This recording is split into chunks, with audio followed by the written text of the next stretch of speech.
अस्सलाम वालेकुम, समी इब्राहिम मैं और आप देख रहे हैं हमारा यूट्यूब चैनल। बड़ी अहम डेवलपमेंट है। सदर पाकिस्तान की तरफ से ये इतलात आ रही हैं कि जो इन्होंने कानून साजी की है असम्बली में नैब के कवानीन को तब्दील करने के लिए और बहुत सारे दूसरी तकर्रियों के हवाले से, वो जो लेजिस्लेशन है उसको सदर मुमलिकत दस्तखत नहीं करेंगे उस पर और उसको वापस भेज रहे हैं। फिर देखते हैं कि क्या होता है। जॉइंट सेशन का इजलास भी है, उसमें ये करते हैं। और आज अदालत ने भी इंदिया दिया है, सुप्रीम कोर्ट ऑफ पाकिस्तान ने, कि नैब के जो कवानीन तब्दील हो रहे हैं अदालत की उस पर नज़र है और उन्होंने कहा कि ये बाद में हम इसको देखेंगे। और उन्होंने आज गवर्नमेंट को सख्त वार्निंग भी दी है। ये कहा है कि हम देख रहे हैं नैब के चेयरमैन की तकर्री के हवाले से फ़ैसला वो कीजिएगा कि जिसमें एक बड़ा दयानतदार और अहल आदमी आए, और जो बाहर से लोग जो इन्फ्लुएंस करते हैं इस प्रोसेस को तब्दील करवाते हैं, उनसे आप होशियार रहिए। और अटॉर्नी जनरल साहब से कहा उन्होंने कि आप समझ रहे हैं कि हम क्या बात कर रहे हैं। और ये जब हमारी ऑफ द रिकॉर्ड कई वहाँ पर लोगों से बात हुई तो बताया गया कि ये मलिक रियाज ने जो फसी बुखारी को नैब का चेयरमैन बनवाने के लिए अपना असर और रसूख इस्तेमाल किया था, ये उस चीज़ का हवाला दिया था। ये वार्निंग मलिक रियाज के हवाले से थी कि जिस तरह उन्होंने पहले वो असरअंदाज हुए और नैब के चेयरमैन को उन्होंने लगवाया अपने मफादात के लिए।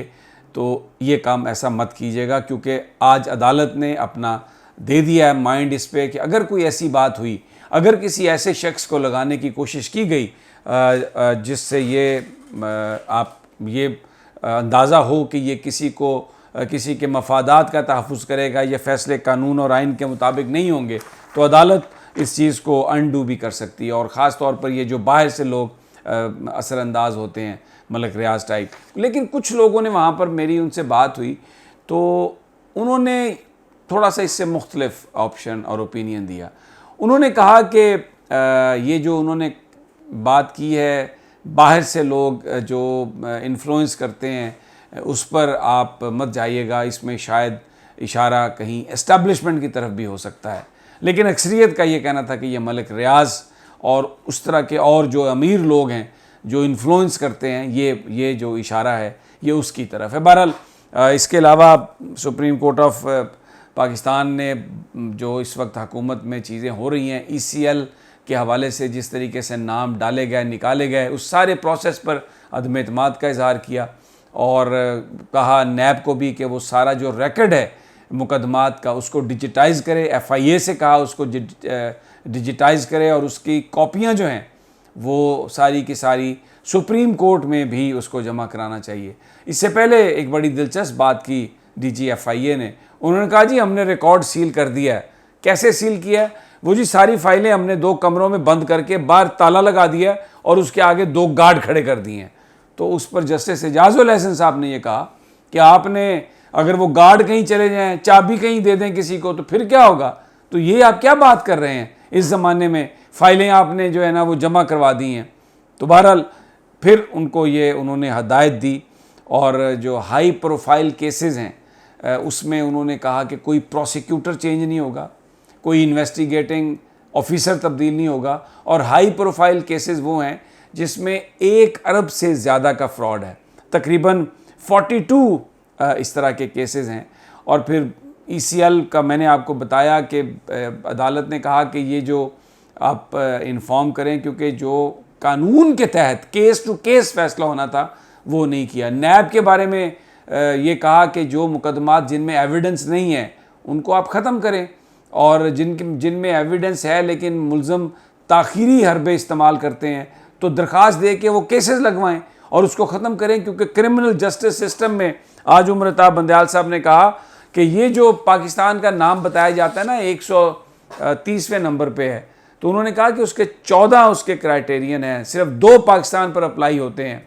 और ये जो है ये इसको हमें बेहतर करने की ज़रूरत है और ये ऐसा नहीं है जैसा तासुर दिया जा रहा है। बहरहाल ये तो एक अदालत की बात वहाँ पर वो हुई। और एक बात जो सामने आई कि काबीना के जिस इजलास ने ये मंजूरी दी ECL से नाम हटाने की, वो अभी रूल्स अमेंड नहीं हुए थे, कि अभी कानून में तरमीम नहीं हुई थी कि किस तरीके से ये नाम निकालने हैं, लेकिन उन्होंने कर दिया सर्कुलेशन के ज़रिए, और उन लोगों ने किया जो ख़ुद उसके बेनिफिशरी थे। अदालत इससे कंफर्टेबल नहीं है, लेकिन आज उन्होंने कोई ऑर्डर पास नहीं किया। मैंने आपको एक और बात बता दूं सदर मुमलिकत पर दोबारा जाने से पहले कि अब हमें ज़रा ये बता रहे हैं कि फ़ैसला कर लिया गया। खान साहब जैसे उन्होंने कहा कि वो दीर में ऐलान करेंगे, आप अपनी कमर बांध लें, अगले 10-15 दिनों की तारीख़ है उसके अंदर, और आपने और ख़ान ये अपील करेगा लोगों से, पहले शायद थोड़ा सा एक एहतजाज कुछ जगहों पर होगा, ये जो महंगाई हो रही है, ये जो सारी सूरत हाल है इस पर, और फिर लेकिन वो तारीख़ वो दे दी जाएगी और आएंगे लोग, और हुकूमत ने उसको रोकने के लिए फिर दोबारा कंटेनर पकड़ने शुरू कर दिए हैं। Supreme court of Pakistan observation ये दे चुकी है, फ़ैसला दे चुकी है कि पुरअमन एहतजाज सबका हक़ है।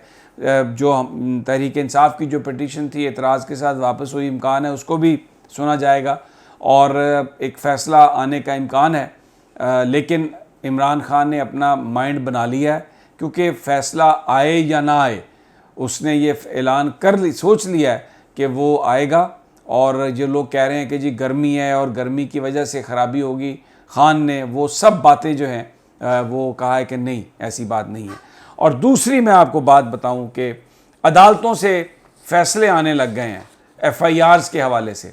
राना सनाउल्लाह के ख़िलाफ़ लाहौर में FIR दर्ज कर ली गई है एडिशनल सेशन जज की ऑर्डर से, और उसमें हमज़ा शहबाज और जो वहाँ पर CCPO हैं बिलाल कमियाना वो भी उसमें हैं। सियालकोट में एडिशनल सेशन जज ने ऑर्डर दे दिया है कि उस्मान डार को जो सियालकोट में जलसे के मौके पर गिरफ़्तार किया गया था, वो गैर कानूनी काम किया DPO ने, और वहाँ पर DCO ने उनके ख़िलाफ़ भी कार्रवाई का हुक्म दे दिया। RPO सियालकोट से ये कहा है कि इनके ख़िलाफ़ कार्रवाई की जाए। और ये जो हसन इकबाल साहब हैं DPO, ये लोधरा से गए हैं और इनका जो माजी है वो बड़ा अजीब व गरीब किस्म का है। ये सहाफ़ियों पर, जर्नलिस्टों पर भी ये जुल्म व तशद्दुद करते रहे हैं। मैं आपको बता देता हूँ कि बोल के जो हमारे नुमाइंदे थे साकिब, उनको भी इन्होंने पकड़ा था और वहाँ पर तरीन फैमिली के इमाम पर पकड़ा गया था, क्योंकि वो कब्ज़ा माफिया के ख़िलाफ़ बात करते थे। तो लोग हमेशा उस ऐसे जर्नलिस्ट से तंग होते हैं जो ये बेईमान लोगों की 2 नंबरियाँ उसको बात करता है उस पर, और इस तरह के ऑफिसर जो उसको प्रोटेक्ट करते हैं वो फिर बहुत ज़्यादा इस मामले में एक्टिव हो जाते हैं। तो साकिब को गिरफ़्तार भी किया गया और इसी हसन इकबाल ने गिरफ़्तार किया था, और अब यहाँ पर आकर मरियम नवाज़ की आंखों की जगह उनके पास बनाने के लिए ये सियालकोट में ये चले गए थे। इन्होंने सब कुछ किया था और वहाँ पर वर्कर्स को मारा, उस्मान डार को भी गिरफ़्तार किया, लेकिन अब अदालत ने ये कहा है कि इनके ख़िलाफ़ कार्रवाई की जाए। तो फ़ैसले, क्योंकि ये तो ज़ाहिर है कि इन्होंने इस वक्त बहुत ज़्यादा 2 नंबरी की इस एहतजाज को रोकने के लिए, तो अब फ़ैसले इनके ख़िलाफ़ आने लग गए हैं। सदर मुमलिकत लेजिस्लेशन नहीं करेंगे और उसका देखते हैं क्या होता है। और आप कमर, मैंने जैसे कहा, कस लें, खान कॉल देने वाला है, तारीख़ बताने वाला है, 10-12 दिन से ज़्यादा लंबी बात नहीं है, और आप तैयारी कर लें। पंजाब हुकूमत भी तैयारी कर रही है रोकने की। Very interesting scenario. मैं जैसे ही सिचुएशन बदलती है मैं आपके साथ शेयर करूँगा। अगली वीडियो तक अल्लाह निगहबान।